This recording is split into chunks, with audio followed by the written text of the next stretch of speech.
Bonjour et bienvenue dans Mon Stade à moi, le podcast Est républicain, républicain lorrain et Vosges Matin qui va vous faire découvrir les champions de nos régions sous un jour nouveau.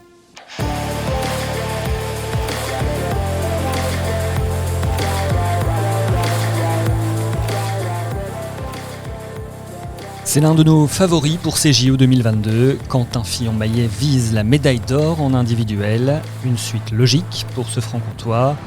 Il a parlé avec Valentin Jacquemet du Dauphiné libéré de son arme, faite sur mesure, de sa désillusion au JO d'il y a 4 ans, mais pour commencer, de son enfance dans notre région.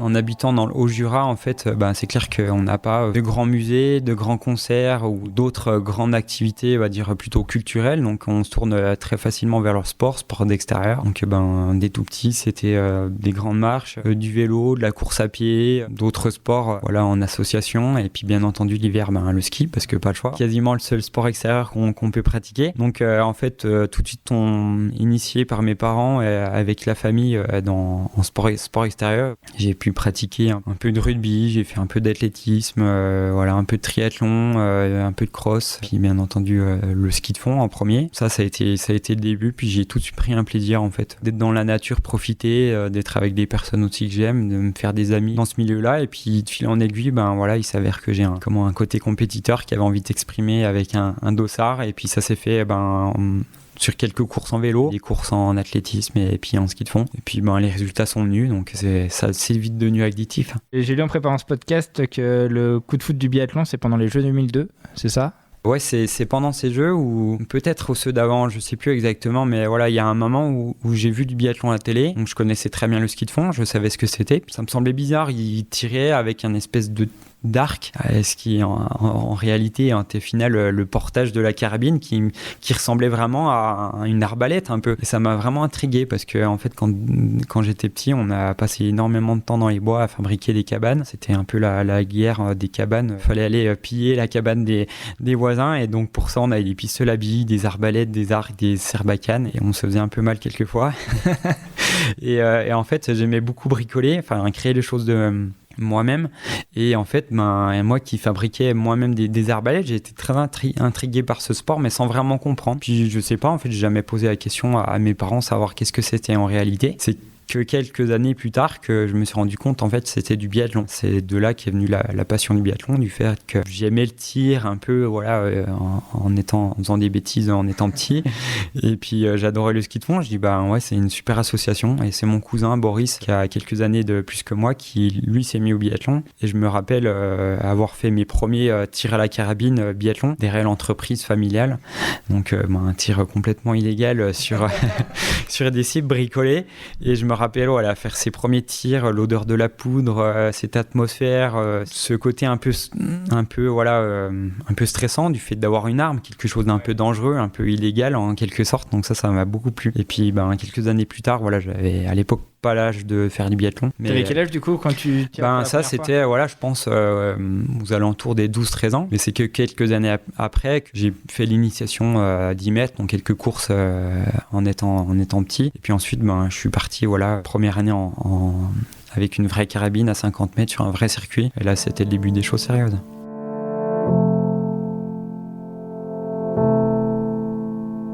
Tu peux évoquer la construction des arbalètes.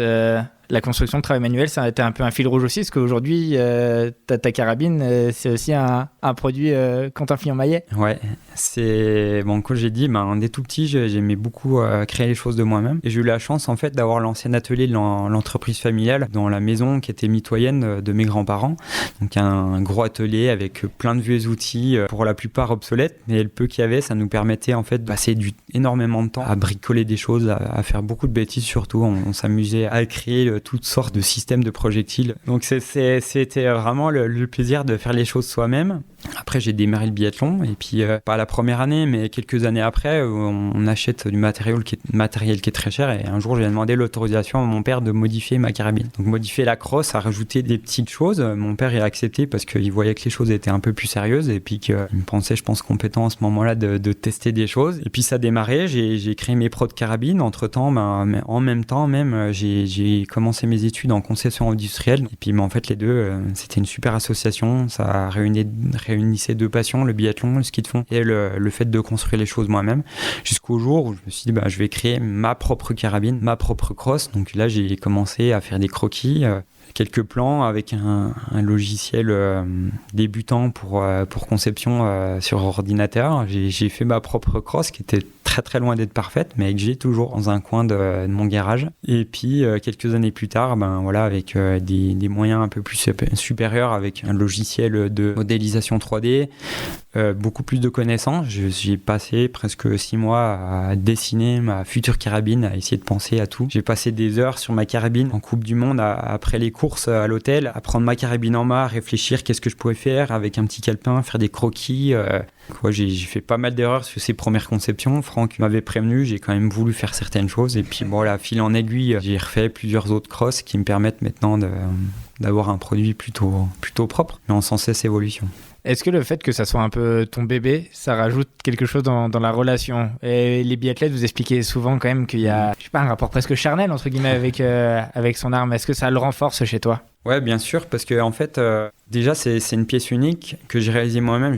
Comme j'ai dit, 6 mois de conception, plus toute la conception que j'ai faite sur les nouvelles versions. Le temps passé à la réaliser, c'est des heures de travail. Donc, très envie, en fait, de prendre ça comme, ma deuxième copine. C'est quelque chose dont je prends très soin, que j'essaye que je prête pas à tout le monde. Je la donne, c'est toujours moi qui la transporte, que ce soit dans les avions et tout ça. J'essaie de l'avoir presque exclusivement dans mes mains ou là je peux la laisser après à mon coach après les courses parce que je sais que lui en prendra un soin également. Donc c'est vraiment qu'il y a un objet unique que je peux pas acheter dans le commerce parce que aujourd'hui elle est faite par mes mains. J'en ai une copie qui permette d'anticiper un problème mais qui est aussi réalisée par moi-même. Donc finalement il n'y a pas de prix qui peuvent acheter cette carabine et donc il y a certaines personnes qui m'ont demandé pour leur aider à concevoir ou ils m'ont demandé carrément de leur refaire une crosse mais le temps est trop important pour ça donc peut-être que ça sera un moyen de reconversion, je sais pas.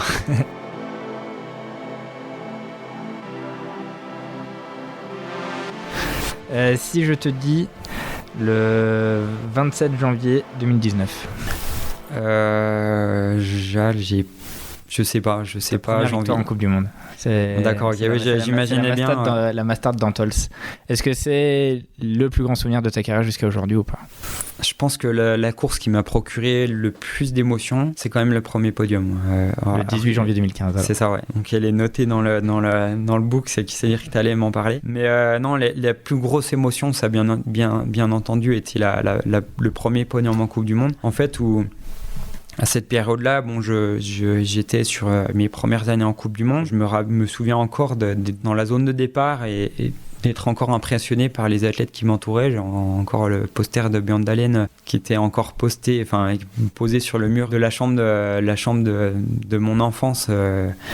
Qui avec un Björn Dahlén, un Emil Jensen, un Martin Fourcade, même un Simon Fourcade, Vincent Defrane, il y avait tout un tas d'athlètes, pas que biathlon d'ailleurs. Et là, je me retrouve en fait face à eux. Je suis un gamin en fait qui essaye de faire sa place en Coupe du Monde. Et je me retrouve face à des athlètes qui m'ont fait rêver jusqu'à maintenant. Donc c'était déjà impressionnant. Les coachs me rabâchaient assez souvent à cette période-là. Arrête d'être distrait par ce que font les autres, reste focalisé par ce que tu dois faire. Mais j'avais besoin de prendre l'information un peu autre part, savoir comment les autres fonctionnent, qu'est-ce qu'ils font, quelles sont leurs petites astuces pour se préparer avant la course, qu'est-ce qu'ils font aux essais de tir, comment ils s'échauffent. Et donc j'étais presque un peu distrait, mais à ce moment-là, c'était quand même superbe de prendre le départ d'une course comme celle-ci. Et ce jour-là, c'était une super journée, tout allait bien. Je bascule dans le dernier virage avant la ligne d'arrivée, la dernière ligne droite qui faisait à peu près, 300 mètres. Et là, je suis en tête.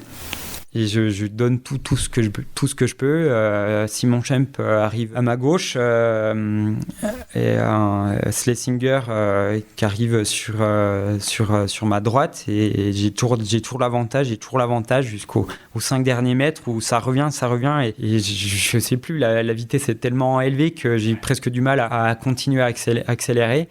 Là, je franchis la ligne, les épaules en avant, et ma grosse erreur, ça a été pas de mettre les épaules en avant à la place de mon pied. Et Simon Schempp lui a tendu le pied, et il avait 40 cm, sa ligne d'épaule était 40 cm derrière moi, mais son pied était 8 cm devant. Donc, ce qui fait que j'arrive deuxième. Donc, je loupe la victoire pour rien, mais ce jour-là, c'était comme si c'était gagné. Et puis après, ça m'a vraiment ouvert les yeux sur le fait de dire, aujourd'hui, je suis capable de faire un podium en Coupe du Monde. Et puis c'est la porte ouverte. Maintenant, voilà, il n'y a plus de pression, enfin pas plus de pression, mais décomplexé du fait que j'ai enfin fait mon premier podium en Coupe du Monde et je commence vraiment à y croire de plus en plus, même si l'espérance était déjà forte avant, parce que j'imaginais bien qu'une sélection en Coupe du Monde c'était bien, un top 10 c'était bien, et le prochain objectif c'est le podium, et c'était coché. Est-ce qu'il y avait une forme de complexe aussi? Est-ce que tu n'as pas fait de sport-études par exemple? Non. T'as pas une médaille individuelle chez les jeunes? Il n'y en a eu qu'une par équipe, si je me trompe pas. Ouais, en étant jeune, j'ai jamais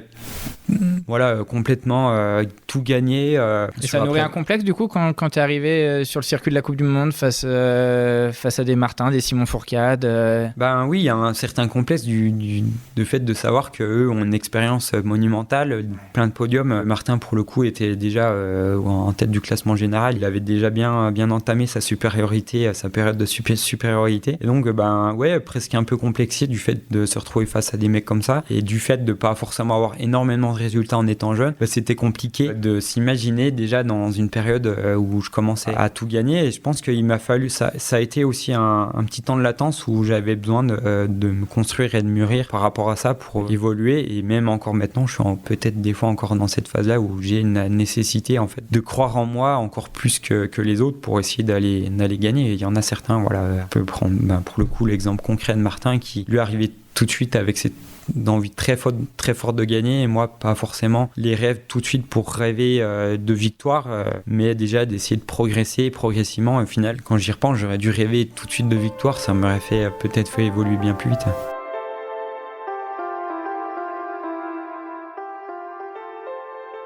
Est-ce que tout ça aussi, cette sorte de complexe que tu pouvais avoir, ça explique ce côté besogneux à l'entraînement aujourd'hui?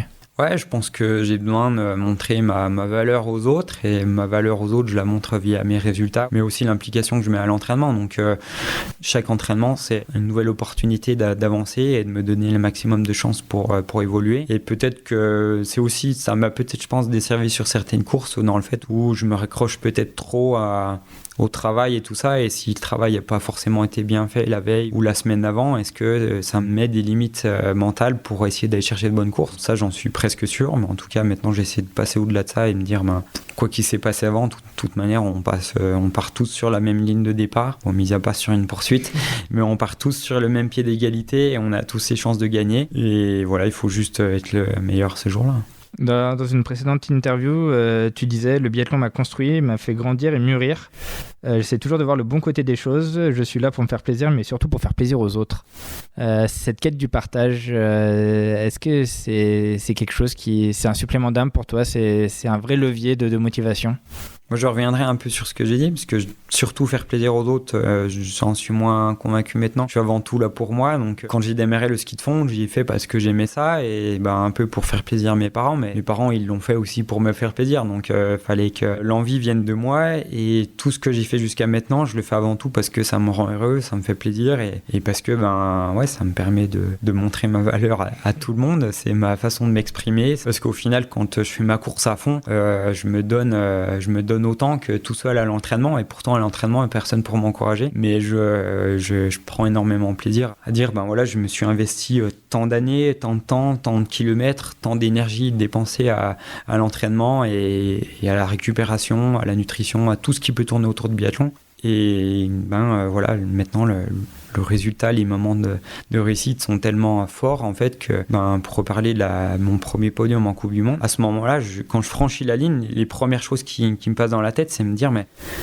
peut-être pas tout de suite après la ligne d'arrivée, mais les 5 minutes après, je me dis mais c'est trop bon cette sensation. Mais moi, s'il faut m'investir à fond tous les jours jusqu'à épuisement, je suis capable de le faire pour retrouver juste ces 3, 4, 5 ou quelques jours de bonheur qui ont suivi, qui étaient même trop courts. J'aimerais les retrouver plus facile, plus souvent, mais c'était vraiment, c'est pour moi et la quête de mon bonheur, et ça passe par là. La notoriété, comment tu gères ça désormais? Un biathlète français, il est célèbre, il est reconnu, connu. Ça s'est fait un peu en douceur quand même, parce que quand j'ai démarré le biathlon, c'était un sport, pour les connaisseurs, ils connaissaient tout ça, ils avaient la bonne abonnement sur les chaînes d'Eurosport pour aller regarder les courses de biathlon. Et puis maintenant, en fait, le biathlon, on n'a plus besoin d'expliquer ce que c'est. Énormément de personnes le connaissent et suivent. Et on est passé sur des chaînes gratuites. Elle est bien entendu toujours diffusée sur Eurosport, mais sur des chaînes maintenant gratuites comme l'équipe et à travers plusieurs grandes chaînes à l'étranger. Comme je dis, j'ai l'impression de vivre l'âge d'or du biathlon avec une super médiatisation. On a surfé sur les super résultats de mes prédécesseurs qui ont lancé la machine laborieusement. C'est sûr que à l'époque de Patrice Baïsalin qui à l'époque allait chercher son premier titre de champion du monde, le sport était quasiment anonyme. Ensuite, il y a un Raphaël Porret qui a commencé à faire connaître vraiment la discipline de façon régulière sur la télévision et a commencé à amener la curiosité de certains médias. Il y a un Vincent Defrane qui gagne aux Jeux Olympiques qui a fait connaître davantage la discipline, et des Sandrine Bailly, Sylvie Beckhardt, et puis on arrive après à Martin Fourcade et tous ces exploits qui ont permis vraiment de booster la discipline. Moi je suis arrivé entre temps et puis maintenant les gens me reconnaissent dans la rue. On a une interview comme aujourd'hui qui fait partie de cette notoriété, énormément de médias qui nous suivent, une pression aussi supplémentaire par rapport à tout ça. Je la vis bien cette notoriété en fait, comme moi je suis super satisfait en fait d'avoir énormément de gens qui me soutiennent. Il n'y a pas que du positif, mais c'est super. Le boulanger qui fait son pain tous les matins, qui se lève à 4h du matin pour aller mettre son four à chauffer et pétrir sa pâte, il n'a pas 20 000 personnes qui l'encouragent tous les matins. Ou à la sortie de son travail, les gens le remercient pour son travail, mais ça reste là. Moi, j'ai vraiment la chance de faire quelque chose qui me passionne, qui est suivi par énormément de personnes, qui me donne beaucoup d'avantages. Le fait de rencontrer plein de personnes, d'avoir la notoriété, de rencontrer des partenaires qui nous rémunèrent pour l'image qu'on dégage de tout ça, de rencontrer, d'être invité à des choses que j'aurais jamais pu faire en personne lambda. Donc ça, c'est juste incroyable. Et donc, j'essaie de profiter de tout ça. Après, c'est pas quelque chose que je recherche, la notoriété. J'essaie de surfer là-dessus et d'y me mettre à 100% pour parler des réseaux sociaux. C'est pas un plaisir de m'occuper de mes réseaux sociaux, mais c'est important pour moi de partager et d'expliquer aux gens qu'est-ce que je fais en dehors des courses, comment ça se passe, quel est mon ressenti à la fin des courses, et puis de faire des interviews comme aujourd'hui, de partager ça avec les médias pour surfer là-dessus.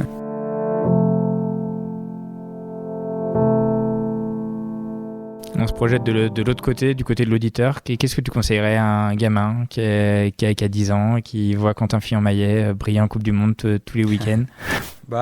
Parmi tous les auditeurs, il y aura sûrement, et j'espère, un futur champion, que ce soit en biathlon ou dans un autre sport. Moi, j'ai rêvé, via les résultats de plein d'athlètes, un jeune qui démarre dans le sport. Aujourd'hui, c'est déjà une super école de la vie. Au-delà du résultat, c'est comme quelque chose de super. Ça permet de rester en forme, de se faire des amis, d'avoir cette certaine valeur. Et le conseil que je peux lui donner, c'est de faire du sport déjà avant pour le plaisir, de choisir une voie qui lui plaît, quelque chose qui lui convienne, et puis après si ça marche bien, si les résultats viennent petit à petit, c'est de croire en ça et puis d'espérer faire une carrière aussi belle que la mienne ou mieux encore.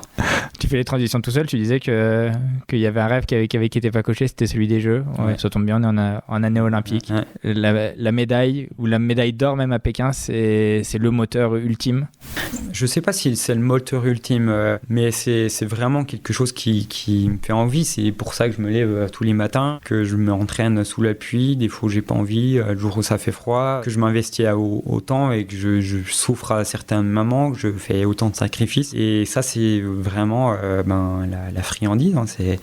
C'est quelque chose qui me donne vraiment envie, qui me passionne. Et voilà, la médaille olympique, ce sera la cerise sur le gâteau. Il y aura encore bien d'autres objectifs jusqu'à la fin de ma carrière. Je pense que je trouverai toujours quelque chose pour me motiver. Mais ça, c'est quelque chose qui me motive vraiment, qui me donne un peu d'appréhension parce que l'événement est sur un jour, plusieurs courses, mais voilà, c'est un jour, il faut être capable d'aller chercher cet or-là, malgré les conditions, malgré tout ce qu'on peut connaître, le Covid, le fait qu'on connaisse pas le site, le fait que tout le monde le prépare aussi. Voilà, il y a une multitude de facteurs qui font que ça peut être un peu stressant, mais d'un côté, j'aime aussi cette recherche qui est pas facile, et donc quand l'avancée est laborieuse, la victoire est d'autant plus forte. Quel souvenir tu gardes des Jeux? C'était Sochi, toi, les premiers en tant que remplaçant? En sachant que j'étais deuxième remplaçant, il y avait peu de chances pour que je prenne le dossard. Et finalement, je suis fait le championnat d'Europe, une eBay Cup avant les Jeux Olympiques. Je suis monté un petit peu plus tard. Et après, les Jeux Olympiques, ça a été un peu un Walt Disney. Moi, je me pointe ici. Martin faisait des médailles, Jean-Guillaume aussi.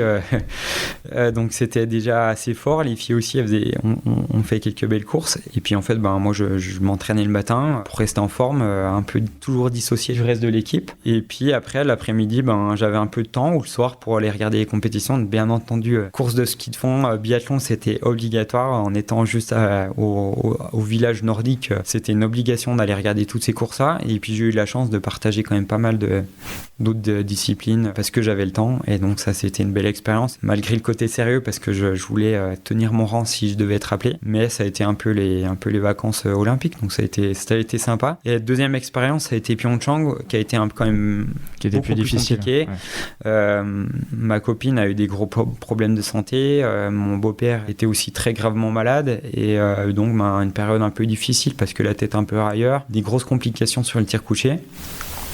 Et puis les jeux, plutôt catastrophe. Donc j'ai pas du tout profité de l'atmosphère. Bon, si j'ai quand même pu profiter de partager des moments avec, voir d'autres disciplines, discuter avec des étrangers dans le village olympique. Mais je suis resté très très sérieux en me disant, je suis très rigoureux sur le sommeil, sur l'entraînement, la récupération, nutrition. Je vais pas à la cérémonie d'ouverture parce que c'est la veille ou l'avant-veille des courses, il fait très froid. Je préfère faire l'impasse que tomber malade.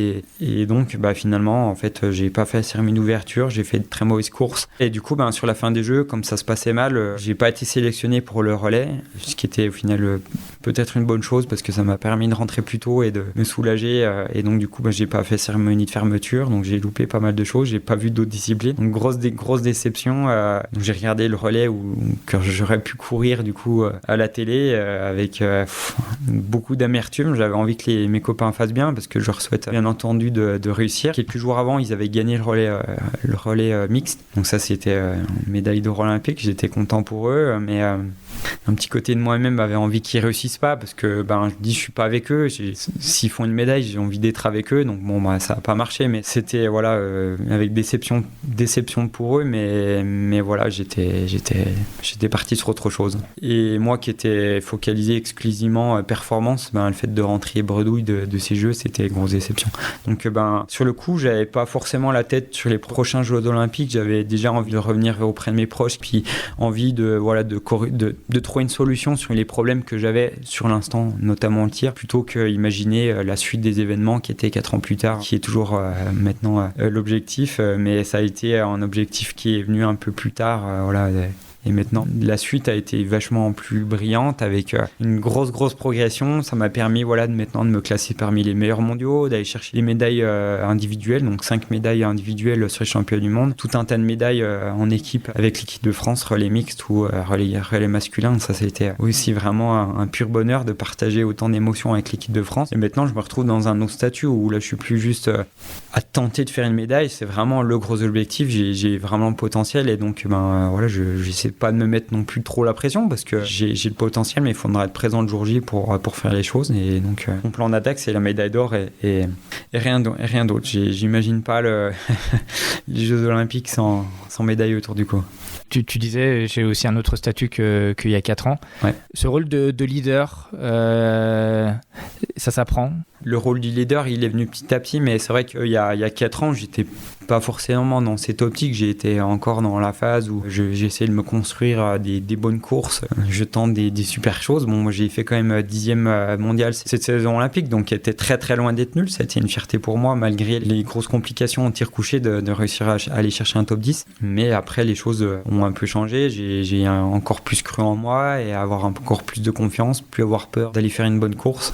Et puis maintenant, j'en suis là où je tiens une casquette de leader, de favori sur la plupart des courses face à des Norvégiens, même des Français, des Allemands, des Tchèques et tout un tas de nations qui sont très très forts. Et maintenant, je peux plus jouer ma carte d'outsider que j'ai pu faire en 2015 où je peux partir mener la course et jouer la carte. On sait que maintenant que quand je prends une tête de course, c'est surveillé quand même. C'est plus juste pour tenter d'aller conserver ma 5e place, tenter d'aller chercher une 5e place de course, clairement pour les gagner. Ça reste un jeu. le biathlon? Ouais, c'est un jeu qui prend comme des ampleurs assez importantes parce que je suis plus juste là à me dire je mets un dossard, c'est pas grave si je gagne ou je gagne pas. Il y a quand même énormément d'investissement.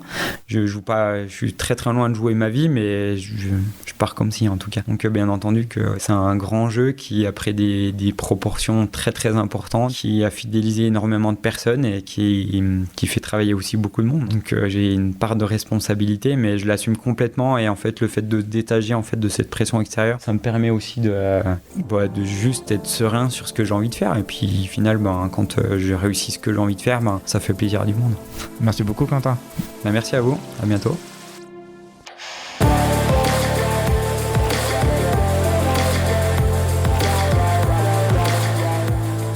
C'était mon stade à moi. Quentin Fillon-Maillet était interrogé par Valentin Jacquemet du Dauphiné Libéré. Si vous avez aimé, je vous conseille notre précédent épisode où Fabrice Guy nous raconte sa médaille d'or à Albertville en 1992. C'est disponible sur Apple Podcasts, Spotify, Deezer et toutes les applis de podcast. À bientôt sur Un autre stade.